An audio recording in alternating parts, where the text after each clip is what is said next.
ننګو په پښتو په غیرت دنیا منلې دي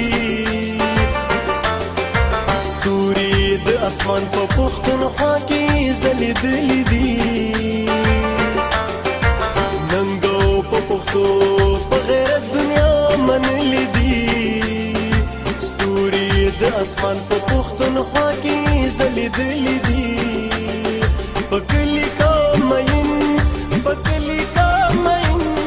پکلی کا مین دی د وطن پنا ممری